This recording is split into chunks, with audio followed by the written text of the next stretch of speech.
Broadcast is now starting. All attendees are in listen-only mode. I'm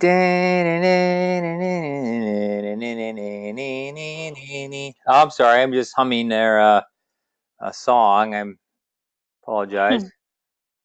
Okay, let's see. Attendees. I got Mackenzie. How do we make Mackenzie an attendee?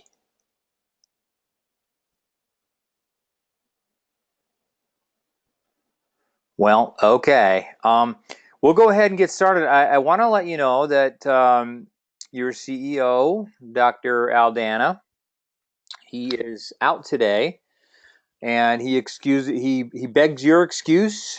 And so my message, the CEO message, is that there is no message today. That should make all of you very, very happy.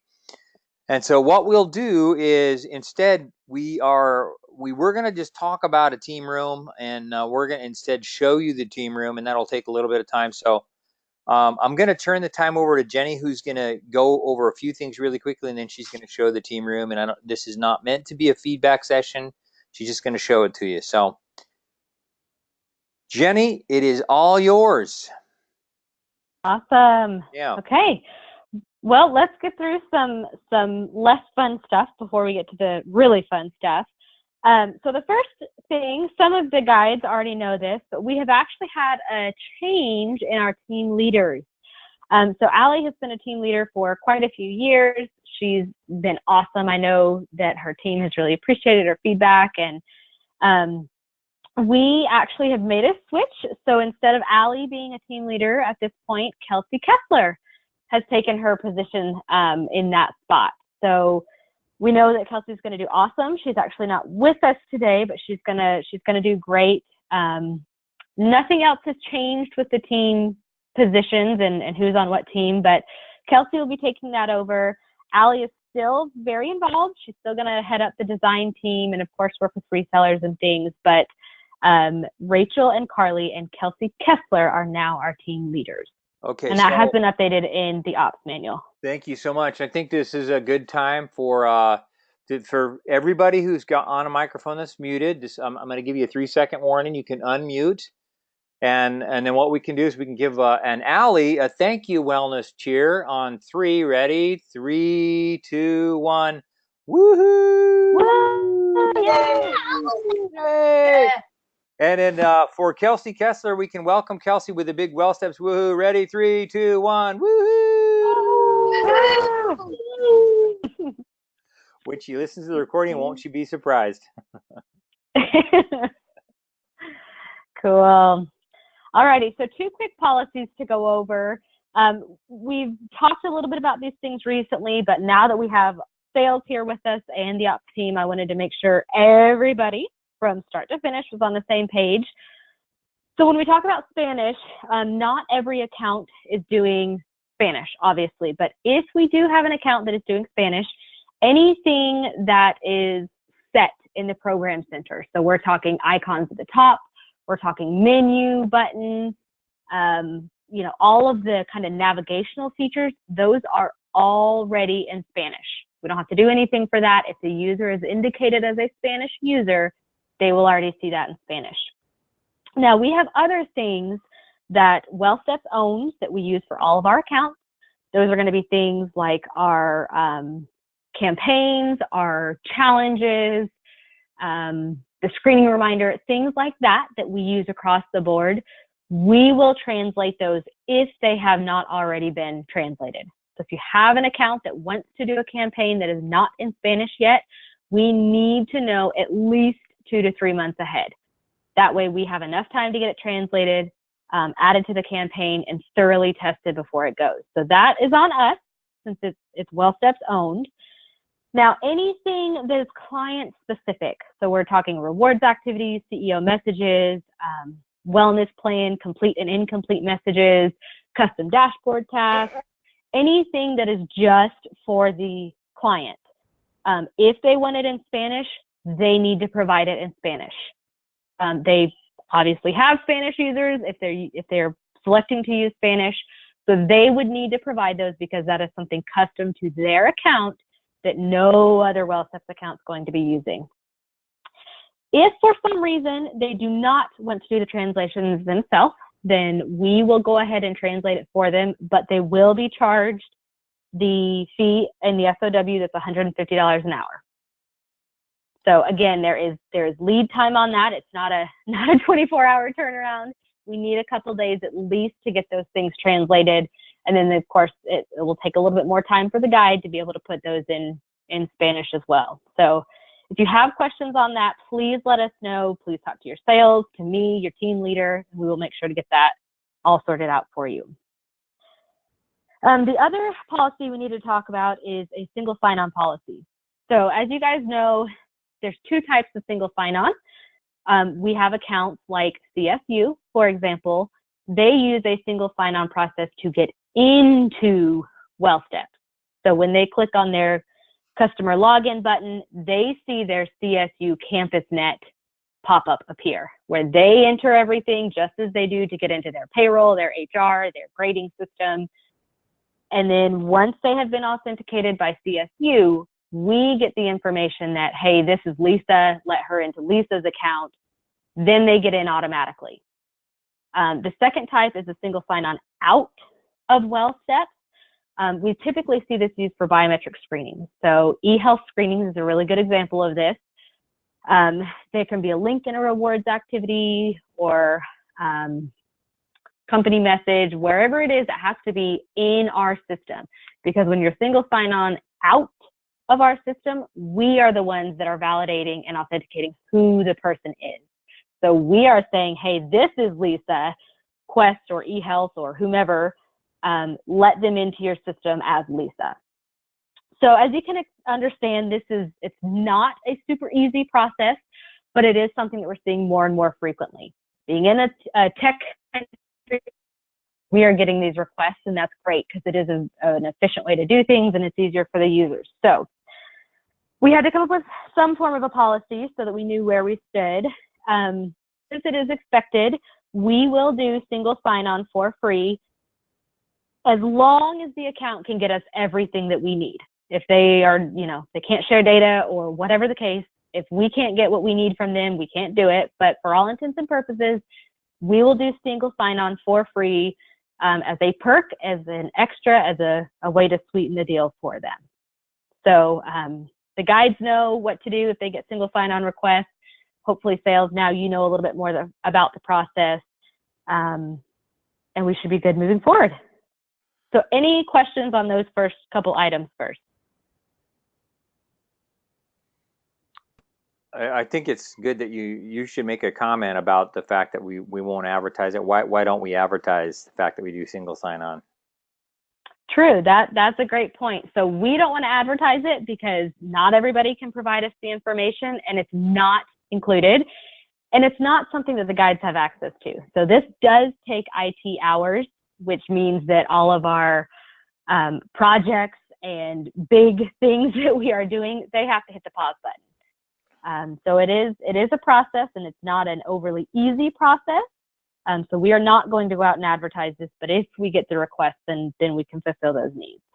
Yeah, so we also were concerned that somebody would see SSO and they would go, "What's that?" Well, that's single sign-on. Well, I want that. That I should do that. So that's why we don't want to put it in the SOW, because we don't want people saying, "True, give a single sign-on" when they don't really need it. Anyway, so. Yep, exactly. Okay, ready for the fun stuff, guys? Troy, if you can go ahead and make me the presenter. So before we look too closely at this, I just need to give a huge, huge shout out to the design team. They have put in lots of time, lots of effort, lots of discussion to make this team room update happen. There's been a couple different iterations. It's gone back and forth quite a bit, but they have done just a phenomenal job. I'm really impressed with them, and it makes me just thrilled to see where we go with the design team and what they come up with for some other projects. So we will walk through this together. Allie, let's see. Oh, you're not here today. That's right. Anybody from the design team, if I misspeak or if I have misunderstood something, please let me know. But as Troy said, for now, we're not looking for any major feedback. If you do have that, you can send it to me directly, and we will kind of talk through that on an as-needed basis. So without further ado, let's go ahead and look at this. Okay, so whenever we do a design update, we have to think in terms of a web page and in terms of the app. So right now, what you're seeing is kind of a mock-up of what it will look like on the website. So it's still going to be in the same spot. Anytime you click the Team Room tab, you're going to see 3 new icons. The first one will be to view your team that you have already selected, or if you're in week 1 and you have not selected a team, you can click that and it'll show you the option to select your team. We still have the Email My Team function here. That will bring up a pop-up where you can put your subject, your message, and send those emails out. And then we also, now that we have a great social tool, have a link directly to post in social. So you can do some friendly snack talk, you can do some encouraging, whatever you want to do for social. So then this next section here has quite significantly changed from what it is currently. And I hope you guys agree that it looks a lot better than it does now, and it looks really, really good. So the way we're going to do it, there are really 4 panes, if you will, that will display different information for the user. So the first one is going to be the current week. This is their default view. One thing that is slightly different from what we're seeing here is Brian is actually going to take everything that you see in color and full saturation here and slide it to the middle and have it be a little bit larger. So when you click on current week, you see all of that information large. When you click on team rankings, that's what you see, just so it kind of fills up the page and it's not quite as much information for them to see at one time. So this section has changed a bit. With all of our campaigns, we technically give them a goal. So we will reference again what that goal is, and then we're going to give them a percentage of how close they are to meeting that goal.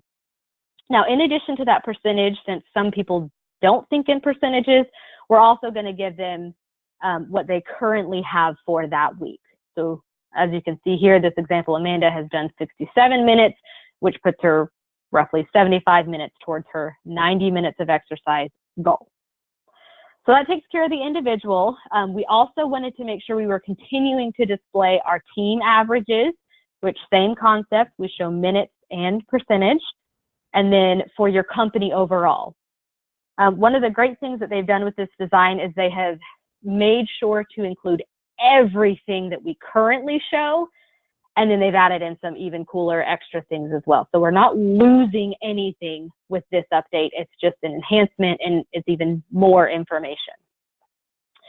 So that's the current week tab here, that pane. The next pane that will be an optional item, obviously if they click on team rankings, this little indicator will then slide on over and the team rankings will show. So let's go ahead and just go down and look at that. So it will show your team in a slightly different color than the others so that you can see overall with your company where you're fitting and kind of where you are in the pecking order, if you will. We're also going to show the averages because we want to make sure we have all of the same information there. So this is, again, the overall team ranking. So week 1 average plus week 2 average plus week 3 average, just like we do now. So this is basically our leaderboard, our team leaderboard. There were some very lengthy discussions on what exactly to call this page. And since it is more of a ranking than an overall leaderboard, we are going to slightly adjust that to show the overall rankings. Good so far? Yep. Okay, so let's go on. The next little tab here is going to show our weekly rankings. The design team thought a lot about this, and we have the information, so we may as well give them the information if they want to view it. So they can come in here and it'll show each of the weeks of the campaign. Obviously, whatever week they're looking at, there will be a color and kind of an indication there. So this is within their within the company overall, but where they stand. So team rankings is just the teams as a whole. Your weekly ranking is going to show you in comparison to all the other teams. Because again, right now we show that on the graph, but we needed a way to show it here. So you will see yourself at the top, and then you'll see your team in just a slightly different color down here at the bottom, just like we did on the other tab. And I think this is a really good example of one that could get kind of messy if it's one of the longer team campaigns. So having it a little bit larger and centered, I think will be really good and beneficial for them. And then the last pane here is to see your team. And this is a new function that we have with our campaigns. It's an optional function. It will tell you how many team members have logged minutes.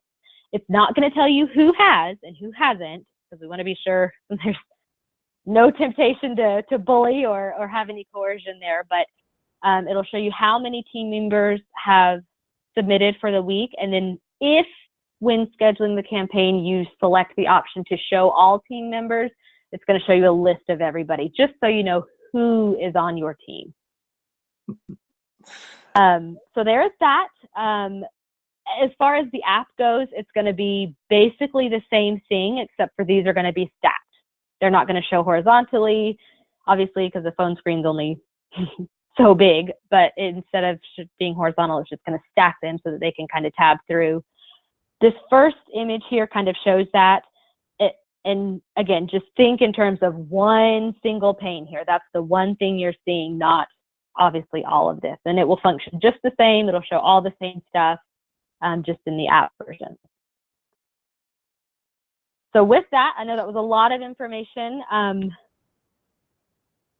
Standing ovation for the design team, I think is certainly in order, but any yays from anybody? Offer positive feedback?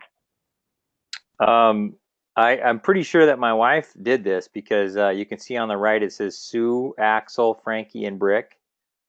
You're all members of the Heck family, which is a TV, the middle sitcom. If you haven't watched it, go watch it. You'll die. You'll pee your pants laughing. It's so funny. Looks great. My question is have we thought about translating this to our points-based campaigns, the ones that, Veggie Up, Tech Time Out, Sugar Busters, things like that? So it should be just the same for them.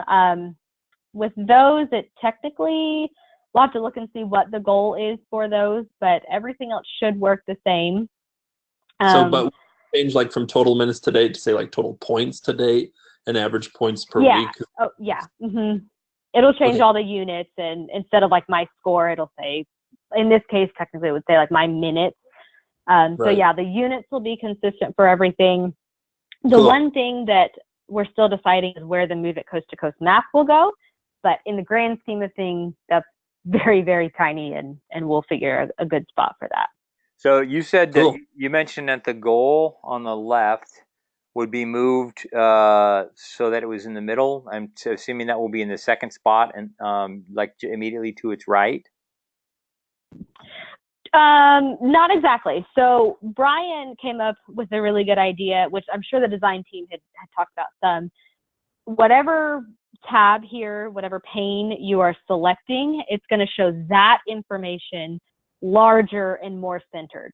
So instead of showing total minutes, average, and all of these things kind of grayed out, they just are not going to show, and you're only going to see this information that's in full saturated color, centered and larger, and everything else will be white. You won't even see anything else. I see. So then when you click on weekly rankings, it's going to put that, it'll kind of pull that to the forefront and have that be the only thing that's showing on the page, larger and centered. Yeah. So when we talked about this earlier, Jenny, what did I say about feedback? We're not getting feedback. Yeah. So I've got some at this point. I've got some feedback. It would make more sense to, instead of saying weekly rankings, to say your rankings or something like that, to let the user know that this pertains to me specifically. Because that's not really clear. But why not just call it rankings?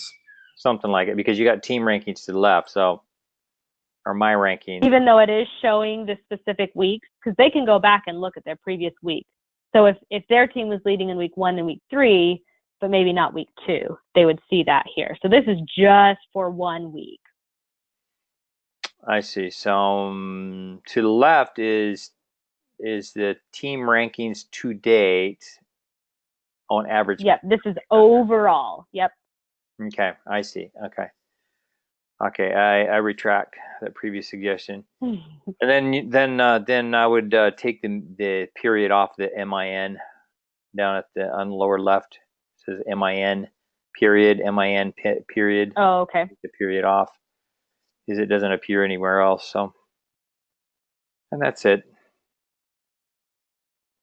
Well, I think we'll take that. We can handle that. Yeah, that's easy. Okay, well, thank you again to the design team. I'm really excited about this. We'll polish up a couple of these little things and then get the ticket written for Brian to start working on. And with that, the only other thing that I have, unless Troy, you had anything else to cover, is just our wheel. I don't, and it's interesting that how much more room there is in each pie slice as we go through these weeks, because that means people haven't spoken up yet. So let's go ahead and spin the wheel. All righty, here we go. Uh-oh. This will be a doozy. Ed? Oh, yeah. It's all you, buddy. I wasn't expecting that. So No one ever is. what is it? You can't. What? Something you don't know about me? Is that what it is? Yes. Yes, so this should just be a little known fact about Mr. Ed. Oh, all right. I won a high school drama competition for writing a play about mimes who go to mime school, and my character was a mime who didn't know how to mime, and he talked in a voice like this, and he was so excited to be a mime. Oh, that's great. I won a gold medal in the state of Idaho for that. Dang. Did you guys know that Ed was that talented? I don't think anyone knew, Ed. I don't think I knew. I only did that the one time in my life. I've not gone back to the arts ever since. Those of you who are relatively new, you may not know this about Ed. I was watching BYU TV one time, and I don't know, a campus report. I was just wasting time. A campus report appeared, and they were doing something about in the Smithfield House or the Richards Building. It was, and all of a sudden, I see this big, tall, lurpy guy running behind the camera, and I was like, oh my gosh. And I rewound it and looked at it again, and sure enough, it was Ed. So I called Ed on the phone. I said, hey, Ed, were you in the Richards Building yesterday night at 7 o'clock? And he was like, well, yes, I was. And I said, I think I saw you on TV. That's funny. Do you remember that, Ed? I do. That's my BYU claim to fame. I was on BYU TV once. My back and my legs were.